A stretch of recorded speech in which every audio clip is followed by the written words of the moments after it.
At the birth of the United States, a profound paradox lay at its heart, a nation founded on the ideals of liberty and equality, yet deeply reliant on the institution of chattel slavery.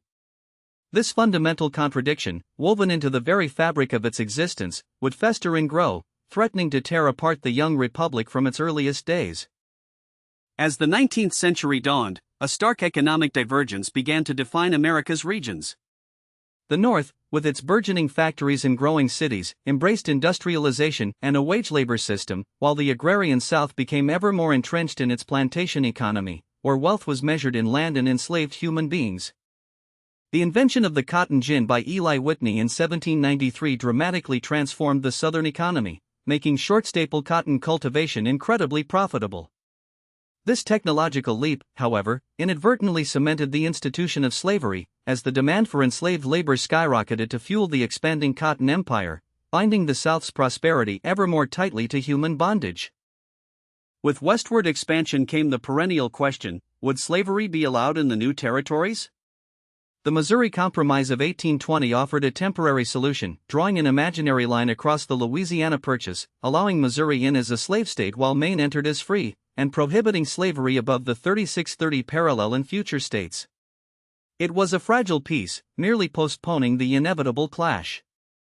Amidst the political maneuvering, a powerful moral voice began to rise from the North, the abolitionist movement. Figures like William Lloyd Garrison, through fiery rhetoric and publications, condemned slavery as a profound moral evil, awakening the consciences of many and demanding not just containment, but immediate, unconditional emancipation. America's relentless pursuit of manifest destiny and the subsequent Mexican-American War between 1846 and 1848 brought vast new territories into the Union, from California to New Mexico. This sudden expansion violently reignited the debate over slavery, as each new acre became a battleground for the diverging values of North and South. In 1850, another grand compromise attempted to soothe the growing discord, admitting California as a free state and banning the slave trade in D.C., but at a devastating cost: the Fugitive Slave Act. This draconian law compelled Northern citizens to assist in the capture and return of escaped enslaved people, effectively extending the reach of slavery into free states and igniting widespread Northern outrage. Harriet Beecher Stowe's electrifying novel, Uncle Tom's Cabin, published in 1852, transformed the abstract political debate into a deeply personal and emotional narrative.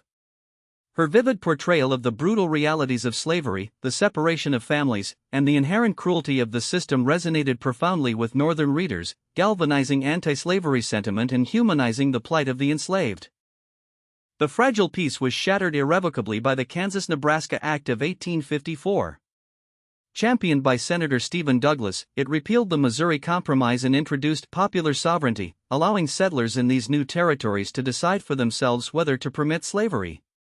This decision unleashed a torrent of migration and political maneuvering, paving the way for direct conflict.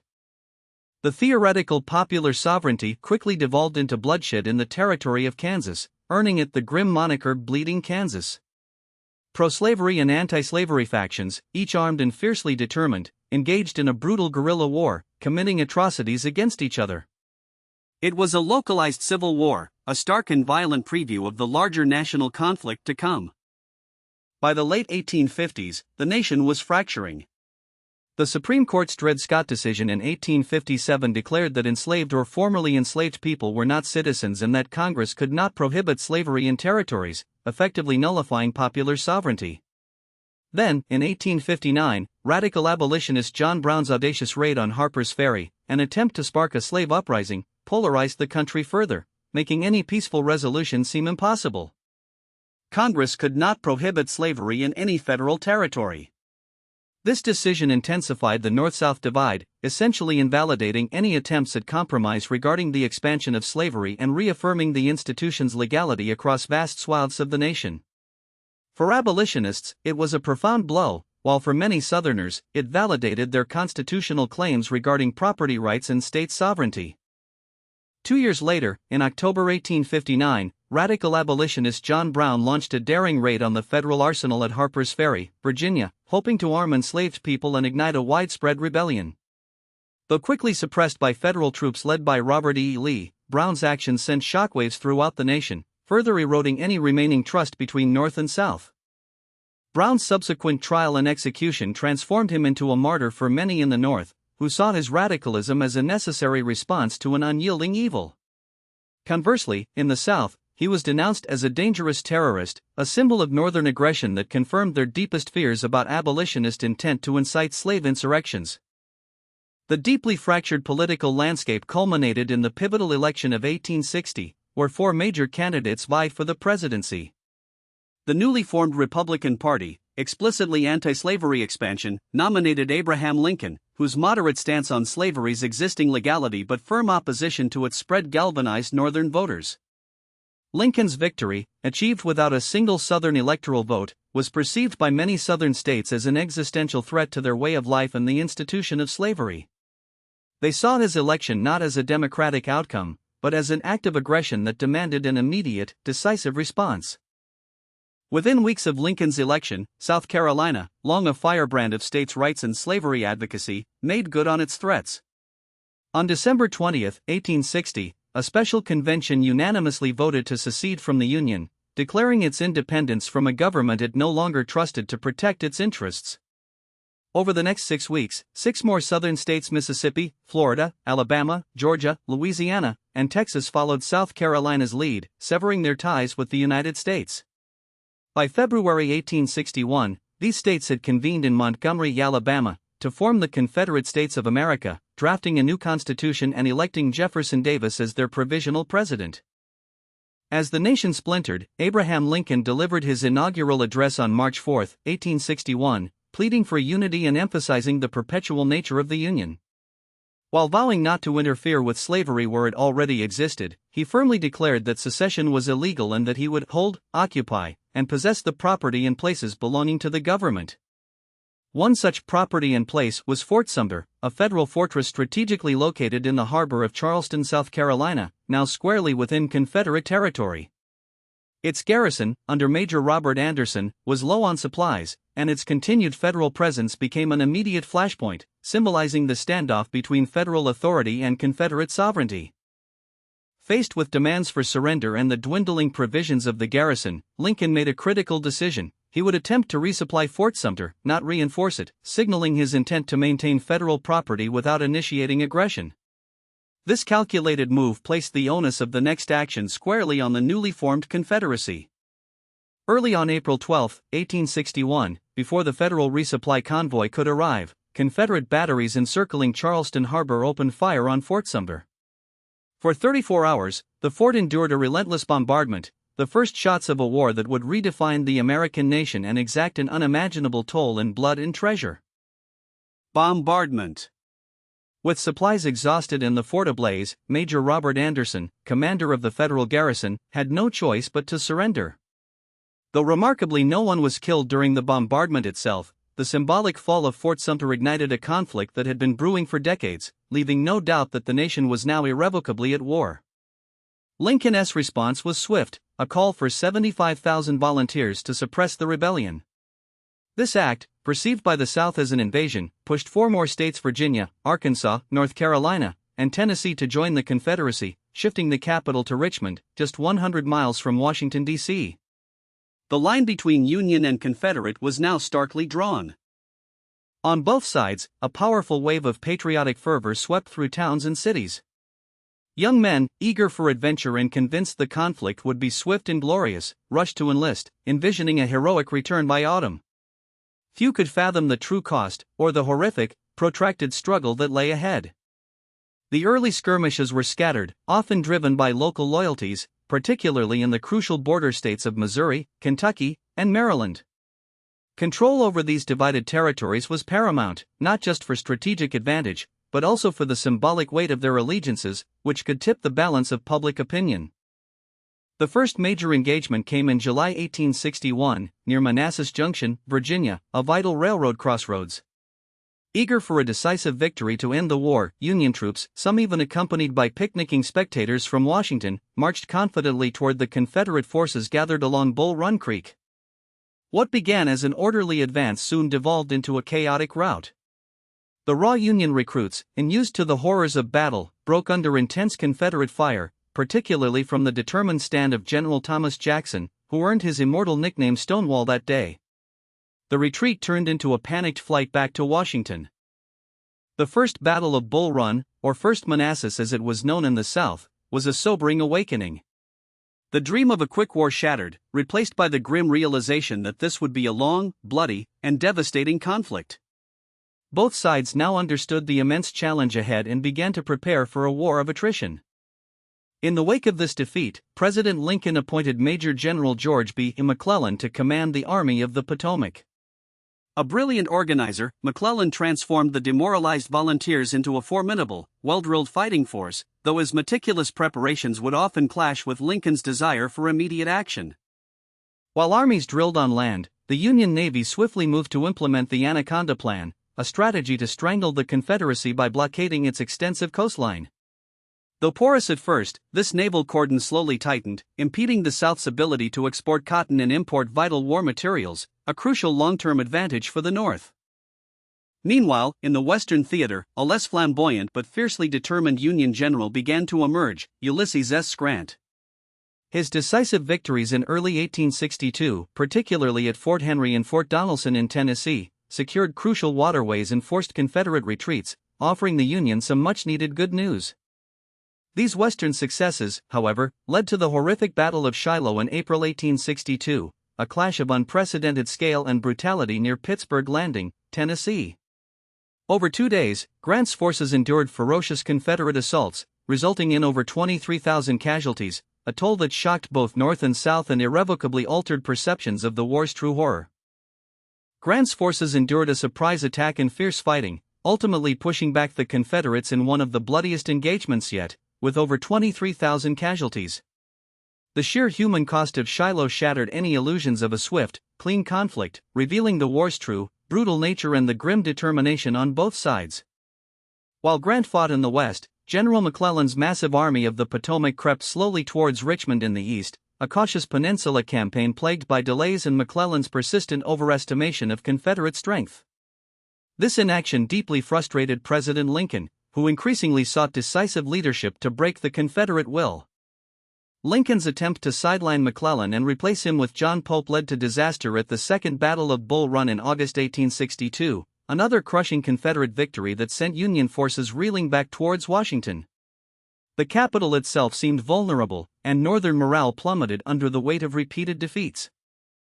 Sensing an opportunity to invade the North, gain foreign recognition, and potentially end the war, Robert E. Lee marched his Army of Northern Virginia into Maryland. The subsequent clash at Antietam Creek on September 17, 1862, became the single bloodiest day in American military history, a brutal, hours-long slugfest that left over 23,000 casualties. Though tactically a draw, Lee's invasion was halted, providing Lincoln with the victory he desperately needed to act decisively. In the wake of Antietam's horrifying cost, the moral imperative of the war coalesced with strategic necessity, cementing Lincoln's resolve to strike at the very foundation of the Confederacy, slavery itself. On September 22, 1862, Lincoln issued the preliminary Emancipation Proclamation, declaring that if rebellious states did not return to the Union by January 1, 1863, all enslaved people within their borders would be declared free. This bold move transformed the war from one primarily to preserve the Union into a profound fight for human liberty. As the new year dawned and no rebellious states returned to the Union, Lincoln delivered on his promise. On January 1, 1863, the Emancipation Proclamation was signed, irrevocably changing the character of the war. Though its immediate practical effect was limited to Confederate territory, it infused the Union cause with a profound moral purpose. The proclamation also authorized the enlistment of African American men into the Union Army and Navy, a monumental shift in policy. Formerly enslaved individuals and free black men, eager to fight for their freedom and the Union, flocked to recruiting stations, forming regiments like the Massachusetts 54th and proving their valor on countless battlefields. Despite the moral uplift of emancipation, the Union faced another devastating defeat at Fredericksburg in December 1862, where General Ambrose Burnside repeatedly launched hopeless frontal assaults against entrenched Confederates. The bloody repulse underscored the immense challenge still facing the Union, even with its renewed purpose. In May 1863, Lee delivered another stunning victory at Chancellorsville, outmaneuvering a larger Union force under General Joseph Hooker with audacious tactics. Yet, this Confederate triumph came at a terrible cost. the accidental death of Stonewall Jackson, Lee's indispensable right hand, a blow from which the Confederacy would never fully recover. Lee, emboldened by Chancellorsville and seeking to pressure Washington, again invaded the North, leading to the climactic Battle of Gettysburg in July 1863. Over 3 brutal days in Pennsylvania, Union forces under George Meade repelled desperate Confederate assaults, marking the high watermark of the Confederacy and a profound turning point in the Eastern Theater. Over 3 brutal days in Pennsylvania, Union forces under Major General George Meade finally halted Lee's invasion. The Confederate retreat marked a catastrophic turning point, devastating Lee's offensive capabilities and signaling the end of any significant Confederate threat to the North. Simultaneously, far to the west, Major General Ulysses S. Grant secured the surrender of Vicksburg, Mississippi, giving the Union complete control of the vital Mississippi River and effectively splitting. With the Confederacy reeling from these twin blows, President Lincoln, increasingly frustrated by the cautious leadership in the East, recognized Grant's aggressive genius. In March 1864, he promoted Grant to Lieutenant General and General-in-Chief of all Union armies, placing him in command of the entire Union war effort. Grant's strategy was simple yet brutal: apply relentless, simultaneous pressure across all fronts, grinding down the Confederacy's will to fight.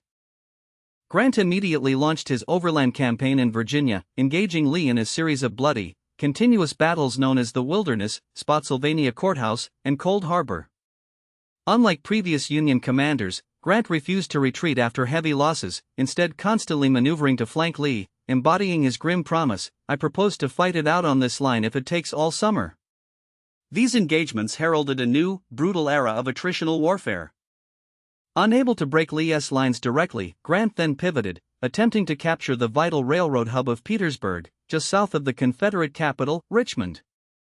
This initiated a 9-month siege, characterized by elaborate trench networks, artillery bombardments, and brutal, localized fighting, including the catastrophic Battle of the Crater.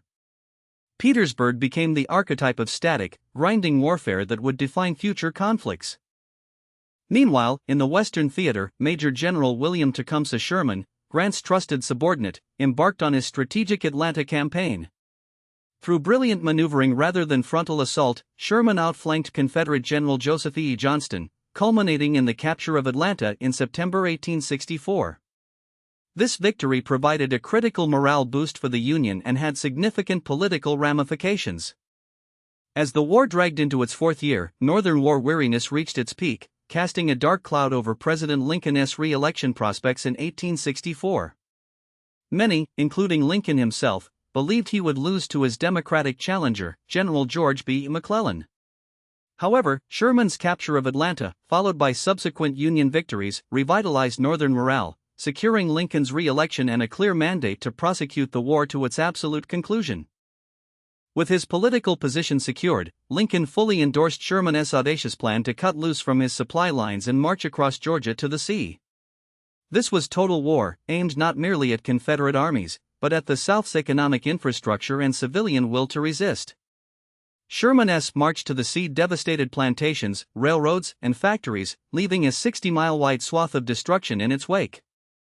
After capturing Savannah in December 1864, Sherman turned his attention northward, bringing the full force of his army into the Carolinas, the very birthplace of secession. Here, the destruction was even more systematic and severe, as Union troops vented their frustrations on the symbolic heartland of the Confederacy. This final phase of the march crippled the Confederate logistical network and crushed any lingering hope of Southern independence. Concurrently, in the diminishing Western Theater, Confederate General John Bell had made a desperate gamble to draw Sherman back by invading Tennessee. This ill-fated campaign culminated in the devastating battles of Franklin and Nashville in late 1864, where Hood's army was virtually annihilated by Union forces under Major General George Thomas. This decisive Union victory permanently crushed any significant Confederate resistance west of the Appalachians. The relentless pressure from Grant's army finally broke Lee's exhausted forces at Petersburg. On April 2, 1865, Union troops pierced the Confederate lines, forcing Lee to abandon Petersburg and, consequently, the Confederate capital of Richmond. The city, having endured years of siege and deprivation, was set ablaze by retreating Confederates to prevent Union's seizure of its supplies, a final, despairing act of defiance. Lee, with his remaining forces dwindling and cut off, made a desperate attempt to escape westward, hoping to link up with other Confederate units. Grant, however, pursued relentlessly, cutting off all avenues of retreat. On April 9, 1865, surrounded and out of options, General Robert E. Lee formally surrendered his Army of Northern Virginia to General Ulysses South Grant at Appomattox Courthouse, effectively ending the Civil War. The poignant meeting between the two commanders marked a solemn scene. Grant, however, pursued relentlessly, cutting off all possible escape routes until Lee's exhausted and starving army was finally cornered near Appomattox Courthouse.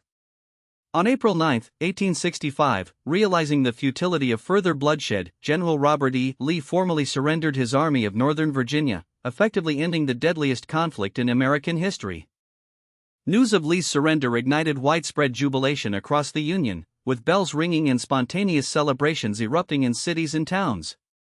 The grueling four-year war, which had claimed over 620,000 lives and left a nation deeply scarred, was finally over, ushering in a cautious hope for reunification. Yet, just 5 days after Appomattox, the nation's joy was violently shattered by the assassination of President Abraham Lincoln. Shot by Confederate sympathizer John Wilkes Booth, Lincoln's death plunged the Union into profound mourning and cast a long, dark shadow over the daunting task of reconstructing a fractured nation. With the war concluded and the 13th Amendment ratified, nearly 4 million enslaved people were finally free, their chains broken. Yet, this newfound freedom was merely the first step in a long and arduous journey towards true equality, as many faced an uncertain future with no land, no resources, and entrenched prejudice. In the immediate aftermath, the federal government initiated a period known as Reconstruction, aiming to rebuild the war-torn South and integrate formerly enslaved people into American society. The Freedmen's Bureau, established in 1865, offered vital aid: food, housing, education, and legal assistance to those most in need. However, the vision of a truly egalitarian South met fierce resistance from many white Southerners, who sought to restore their old social order. Secret societies like the Ku Klux Klan emerged, employing terror and violence to intimidate black citizens and their white allies, undermining Reconstruction's fragile gains. By the mid-1870s, Northern resolve for Reconstruction waned amidst economic depression and political fatigue. The Compromise of 1877, which resolved a disputed presidential election, led to the withdrawal of federal troops from the South, effectively ending Reconstruction and abandoning African Americans to local control. With federal protection gone, Southern states quickly enacted a series of discriminatory laws known as Jim Crow, enforcing racial segregation in public spaces and systematically disenfranchising black voters. This created a new system of racial hierarchy, relegating African Americans to second-class citizenship for generations. The Civil War had indeed preserved the Union, affirming the indivisibility of the nation and the supremacy of federal authority. Yet, the cost was immense, not only in lives but in the lingering scars of racial injustice and regional bitterness that continued to fester, shaping the course of American society for decades to come. The legacy of the Civil War, the triumph of union, the abolition of slavery, and the unresolved struggle for racial equality continues to define America. It is a constant reminder that while the cannons fell silent, the battle for a more perfect union, founded on liberty and justice for all, remains an ongoing endeavor.